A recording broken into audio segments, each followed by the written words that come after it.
Bismillahirrahmanirrahim. My name is Abdullah Noman and I am the student of class 9A. Today the topic which I am representing is pathways of blood circulation. So there are total two pathways of blood circulation. Number first is pulmonary blood circulation. So first of all we will explain pulmonary blood circulation. So the definition is the pathway on which deoxygenated blood is carried from heart to lungs and in return oxygenated blood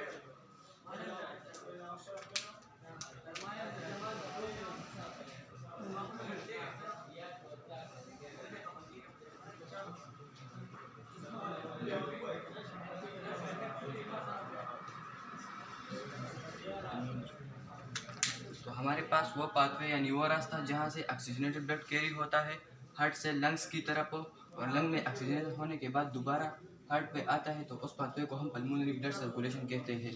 मतलब कि ये heart है हमारे पास और ये pathway है, तो यहाँ से ब्लड होके लंग्स की तरफ जाता है और यहाँ पर ऑक्सीजनेशन का प्रोसेस होने के बाद ये दोबारा हार्ट में आता है, तो इसी प्रोसेस को हम पल्मोनरी ब्लड सर्कुलेशन कहते हैं। अब जो दूसरा पाथवे है हमारे पास वो है सिस्टमिक ब्लड सर्कुलेशन।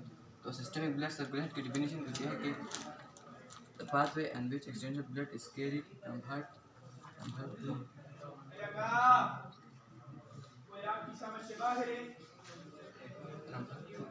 बॉडी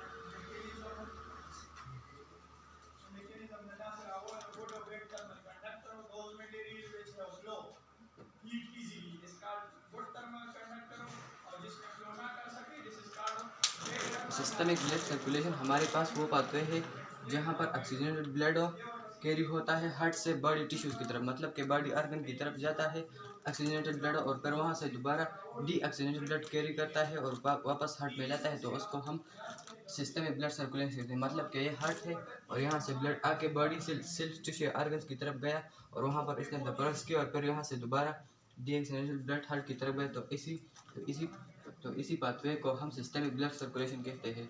अब जो ये सिस्टमिक ब्लड सर्कुलेशन में जो हट जाता है बॉडी जो ऑक्सीजनेटेड ब्लड हमारे पास जाता है तो अरूटा की तरफ जाता है। अरूटा हमारे पास पूरी बॉडी का जो सबसे बड़ा आर्टरी है वो अरूटा है और सारे चौड़े आर्टरी जो है वो अरूटा से निकलते हैं। और जो ये डीऑक्सीजनेटेड ब्लड दोबारा हार्ट को जाता है तो वेना केवा के जरिए जाता है। वेना केवा हमारे पास सबसे बड़ा वेन है।